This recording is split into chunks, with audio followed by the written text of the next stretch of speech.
Hello दोस्तों, video शुरू करने से पहले एक स्टैंडर्ड डिस्क्लेमर। ये वीडियो सिर्फ और सिर्फ एजुकेशनल पर्पसेस के लिए है, कोई बाय या सेल रिकमेंडेशन नहीं है। दोस्तों, ये एक एआई असिस्टेड कंटेंट है, तो इसमें प्रोनाउंसिएशन की मिस्टेक्स हो सकती हैं, जैसे डीआरएचपी को डीएचआरपी कहना और मेल को फीमेल या फीमेल को मेल कहना। फाइनेंस विद एआई के यूट्यूब चैनल में आपका स्वागत है।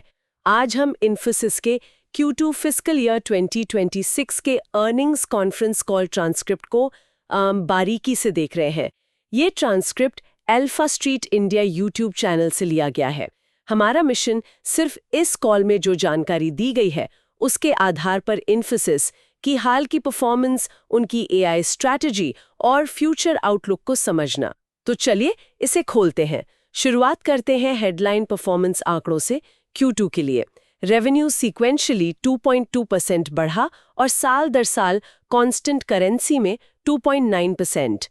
ऑपरेटिंग मार्जिन्स भी सीक्वेंशियली 20 बेसिस पॉइंट्स मतलब 0.2% बढ़े 21.2% तक पहुंच गए और फ्री कैश फ्लो वो भी $1.1 बिलियन पर काफी स्ट्रॉन्ग रहा।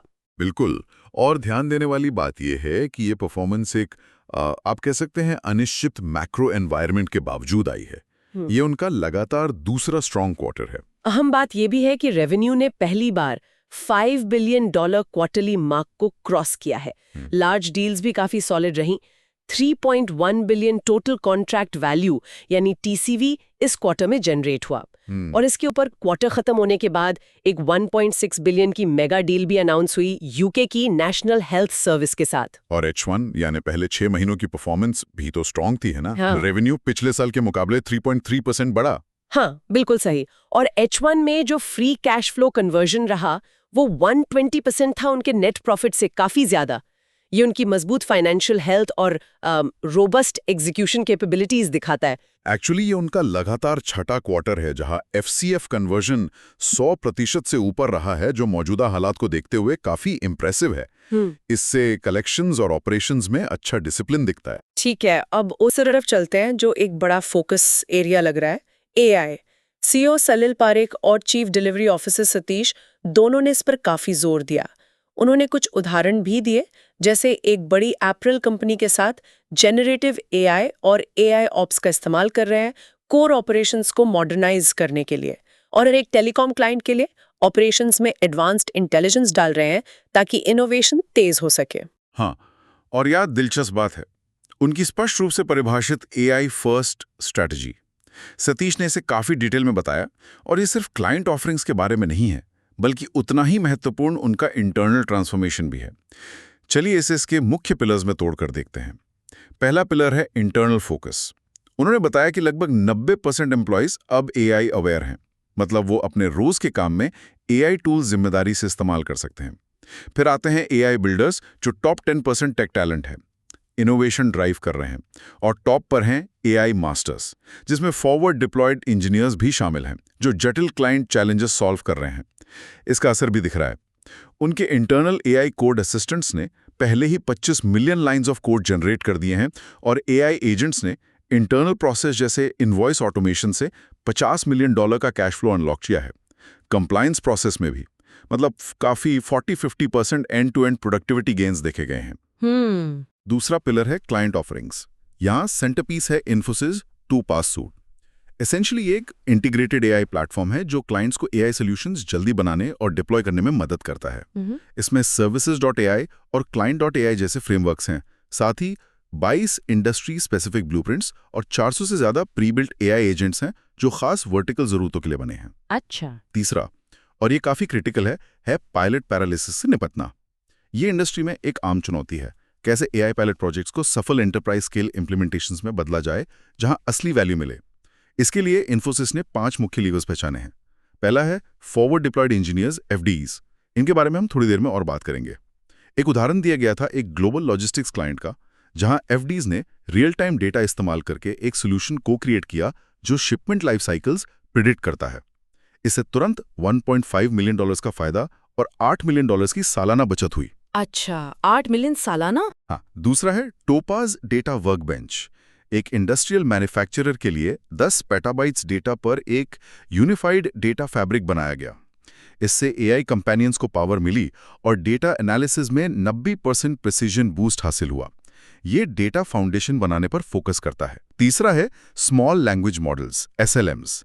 ये मूल रूप से छोटे AI मॉडल्स हैं जो खास कामों के लिए ट्रेन किए गए हैं, जैसे बैंकिंग, IT ऑप्स या साइबर सिक्योरिटी में। क्योंकि ये छोटे हैं, इन्हें डिप्लॉय करना तेज और ज्यादा कॉस्ट इफेक्टिव होता है बड़े जेनेरिक मॉडल्स के मुकाबले।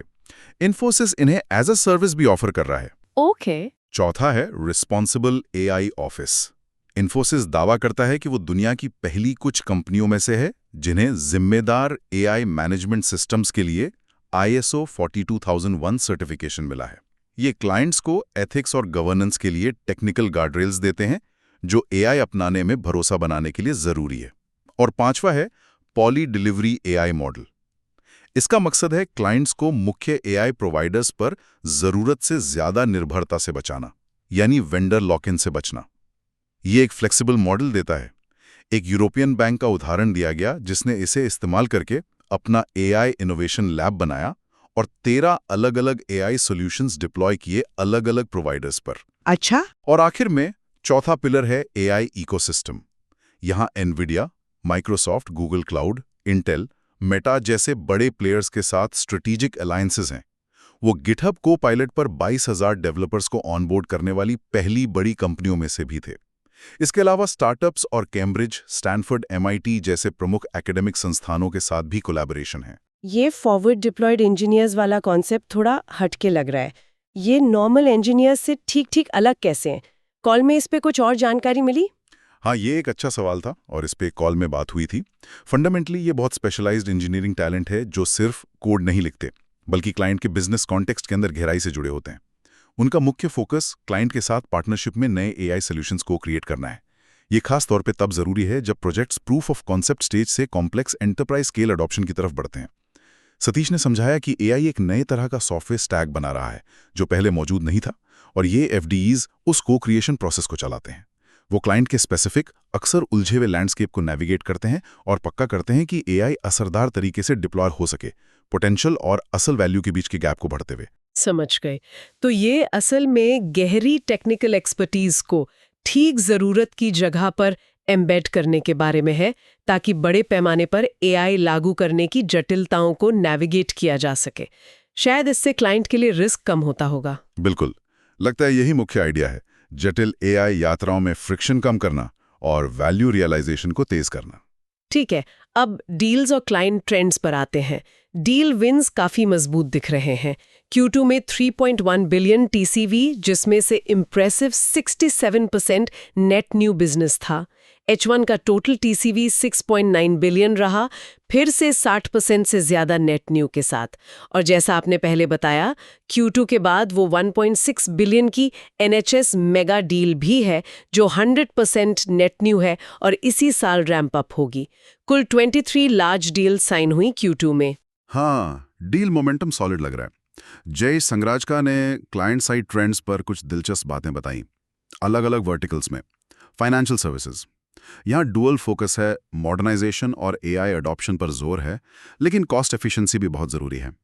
Mortgages, capital markets, commercial banking में स्ट्रॉन्ग मोमेंटम दिख रहा है। इस सेक्टर में Q2 में 6 लार्ज डील साइन हुई।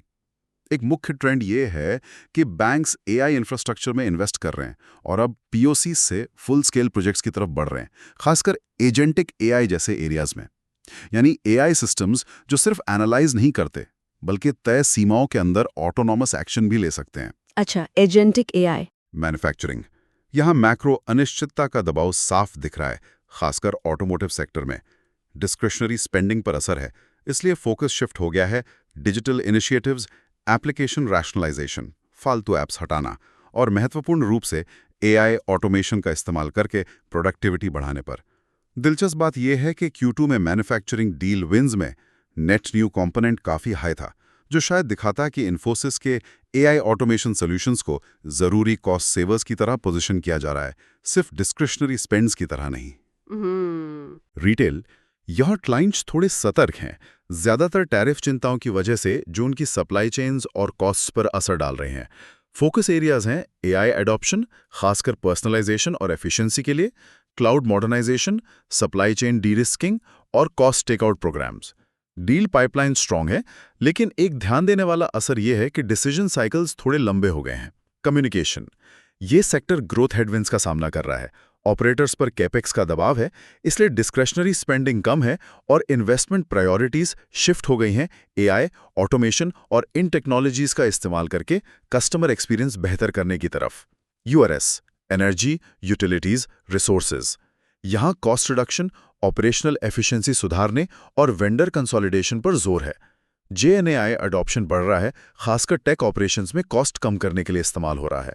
यूटिलिटी सेगमेंट में ग्रिड मॉडर्नाइजेशन और रिन्यूएबल एनर्जी इंटीग्रेशन की डिमांड भी एक ड्राइवर है। हाईटेक, इस सेक्टर में कॉस्ट रिडक्शंस के कारण कुछ बजट कट्स हुए हैं, लेकिन कुछ खास पॉकेट्स में अवसर हैं, जैसे सेमीकंडक्टर्स और जेएनएआई से जुड़ी सर्विसेज। चलिए आउटलुक की बात करते हैं।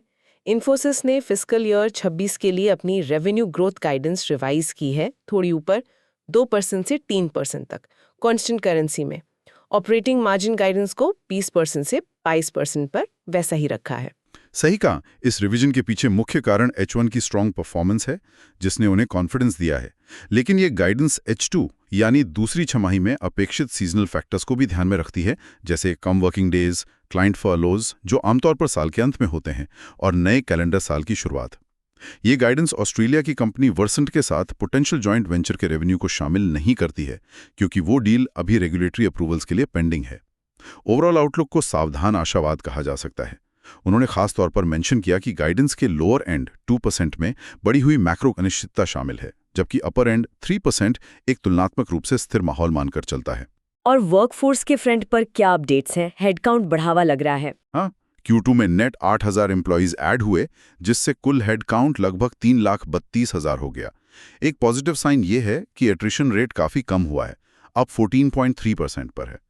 पहले 6 महीनों में 12,000 फ्रेशर्स भी हायर किए गए और एम्प्लॉय यूटिलाइजेशन भी स्टेबल है, करीब 85% के आसपास, जो उनके कंफर्टेबल ऑपरेटिंग रेंज में है। कॉल में यूएस में H1B वीजा बदलावों का भी जिक्र हुआ। इन्फोसिस का इस पर क्या रिस्पॉन्स है? हाँ, इस पर स्पेसिफिकली पूछा गया था। मैनेजमेंट का मानना है कि उन्होंने इस तरह के संभावित बदलावों का अंदाजा लगाते हुए स्ट्रेटेजिक कदम पहले से ही उठाए हैं। सालों से वो लोकलाइजेशन पर काम कर रहे हैं। यूएस जैसे मुख्य मार्केट्स में लोकल हायरिंग बढ़ाना, टेक्नोलॉजी और इनोवेशन हब्स स्थापित करना। उनके यूएस में कई डिलीवरी सेंटर्स हैं जो AI, ML, क्लाउड जैसी उभरती टेक्नोलॉजीज पर फोकस करते हैं। नियर शोरिंग कैपेबिलिटीज बनाना, जैसे कनाडा, मेक्सिको, और ओवरऑल ऑन-साइट प्रेजेंस को धीरे धीरे कम करना। असल में Q2 में ऑन-साइट मिक्स 40 बेसिस पॉइंट्स कम हुआ। अच्छा, तो कॉल में स्पेसिफिकली H1B फी हाइक के संभावित असर पर सवाल था। मैनेजमेंट ने कहा कि शॉर्ट टर्म में उन्होंने डील्स पर कोई असर नहीं देखा है, हालांकि लॉन्ग टर्म में डिलीवरी मॉडल निश्चित रूप से बदलेगा। ये एक डायनामिक मिक्स होगा। क्लाइंट की खास ज़रूरतें, प्रोजेक्ट की जटिलता और कॉस्ट कंसिडरेशंस के हिसाब से लोकल हायर, नियर शोर रिसोर्सेज और ऑफशोर टैलेंट का कॉम्बिनेशन इस्तेमाल किया जाएगा। उन्होंने कोविड के समय रिमोट वर्क पर तेजी से अडैप्टेशन का उदाहरण भी दिया, ये बताते हुए कि कंपनी और क्लाइंट्स मिलकर मुश्किलों का हल ढूंढ लेते हैं। तो क्या इससे ऑफशोर काम काफी बढ़ सकता है? क्या उन्होंने इस बारे में कुछ ठोस संकेत दिया? उन्होंने इस संभावना को माना। मैनेजमेंट ने मेंशन किया कि कुछ शुरुआती क्लाइंट डिस्कशंस में ऑफशोर काम बढ़ाने का ट्रेंड दिख रहा है, शायद वीजा बदलावों से संभावित कॉस्ट बढ़ने के जवाब में। लेकिन इसका नेट मार्जिन पर क्या असर होगा, ये कहना अभी मुश्किल है। ये एक बैलेंसिंग एक्ट है।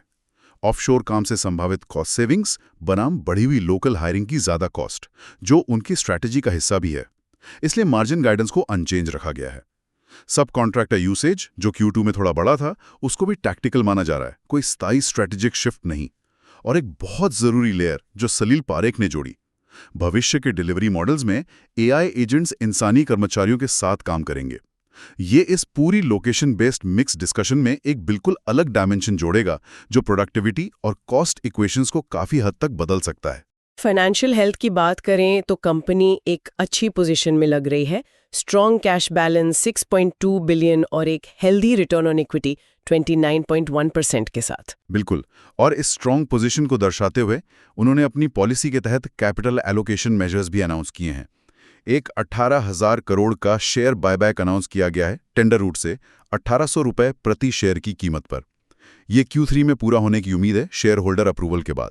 साथ ही एक इंटरिम डिविडेंड भी डिक्लेयर किया गया है 23 रुपए प्रति शेयर, जो पिछले साल के इंटरिम डिविडेंड से 9.5% ज्यादा है। ये दोनों कदम कंपनी की फाइनेंशियल स्ट्रेंथ और शेयर होल्डर रिटर्न्स पर फोकस को रेखांकित करते हैं। तो इन सब का क्या मतलब है? अगर हम इस पूरी चर्चा को समेटें तो मुख्य टेकअवेज क्या हैं? साफ है कि इन्फोसिस ने एक स्ट्रॉन्ग Q2 दिया और H1 में अच्छा मोमेंटम बनाए रखा। जारी मैक्रो हेडविंड्स के बावजूद AI निस्संदेह उनकी स्ट्रैटेजी के केंद्र में है। न सिर्फ क्लाइंट फेसिंग सॉल्यूशंस जैसे टोपाज और FTM मॉडल, बल्कि इंटरनल ऑपरेशंस को ट्रांसफॉर्म करने के लिए भी। डील पाइपलाइन हेल्दी लग रही है, जो ज्यादातर कॉस्ट ऑप्टिमाइजेशन ज़रूरतों और बढ़ती AI डिमांड से प्रेरित है। गाइडेंस को थोड़ा सावधानी से सुधारा गया है, और महत्वपूर्ण बात, वो बाहरी फैक्टर्स जैसे संभावित वीज़ा रेगुलेशंस और इंटरनल ड्राइवर्स जैसे AI एडवांसमेंट्स के जवाब में अपने डिलीवरी मॉडल को एक्टिवली अडेप्ट कर रहे हैं। अगर हम इसे बड़े परिप्रेक्ष्य से जोड़ें तो इन्फोसिस खुद को स्पष्ट रूप से एक ट्रेडिशनल IT सर्विस प्रोवाइडर से विकसित करके एक एंड-टू-एंड AI ट्रांसफॉर्मेशन पार्टनर के तौर पर पोजीशन कर रहा है। वो AI इनोवेशन के जरिए भविष्य की ग्रोथ ड्राइव करने और साथ ही कॉस्ट मैनेजमेंट और ऑपरेशनल एफिशिएंसी पर फोकस करने के बीच संतुलन बनाने की कोशिश कर रहे हैं, जो मौजूदा आर्थिक माहौल में क्रिटिकल है। उनकी अडेप्टेशन स्ट्रैटेजी, चाहे वो लोकलाइजेशन हो, नियर शोरिंग हो या AI को कोर डिलीवरी में इंटीग्रेट करना हो, आर्थिक अनिश्चितता और बदलते रेगुलेशंस जैसे बाहरी दबावों के जवाब में उनकी रेजिलियंस और दूरदर्शिता का परीक्षण करेगी। कमेंट्री से लगता है कि वो सिर्फ प्रतिक्रिया देने के बजाय सक्रिय रूप से कदम उठा रहे हैं। Proactive approach. इससे एक जरूरी सवाल उठता है जिस पर हमें सोचना चाहिए। क्या इन्फोसिस जैसे बड़े स्थापित सर्विस प्रोवाइडर्स अपने विशाल जटिल वर्कफोर्स और डिलीवरी स्ट्रक्चर्स को सच में AI फर्स्ट बना सकते हैं, खासकर जब वो एक साथ तत्काल आर्थिक दबावों और वीजा बदलावों जैसे रेगुलेटरी शिफ्ट से जूझ रहे हों? और क्या उस पायलट पैरालिसिस को दूर करने के लिए जो लीवर्स बताए गए हैं, FDEs, डेटा वर्कबेंच, SLMs आदि, वो सभी क्लाइंट्स और इंडस्ट्रीज के लिए उतने ही प्रभावी होंगे AI को पायलट से वास्तविक एंटरप्राइज वाइड डिप्लॉयमेंट तक स्केल करने में? क्या वहां कुछ छिपी हुई जटिलताएं या एग्जीक्यूशन चैलेंजेस हैं जिनके बारे में अभी खुलकर बात नहीं हो रही है? ये देखना महत्वपूर्ण होगा कि वो इस ट्रांजिशन को कितनी प्रभावी ढंग से नेविगेट करते हैं। इन गहरी अंतिम सोच के लिए धन्यवाद। वाकई कुछ अहम सवाल हैं जिन पर आगे नजर रखनी होगी। कॉन्ग्रेचुलेशंस, आपने ये पॉडकास्ट एंड तक सुना। अगर इस वीडियो से आपको कुछ भी वैल्यूएबल मिला है तो इसे लाइक जरूर करें, ज्यादा से ज्यादा शेयर करें और कमेंट में बताएं कि नेक्स्ट वीडियो में किस टॉपिक को कवर करें। Thank you very much for listening.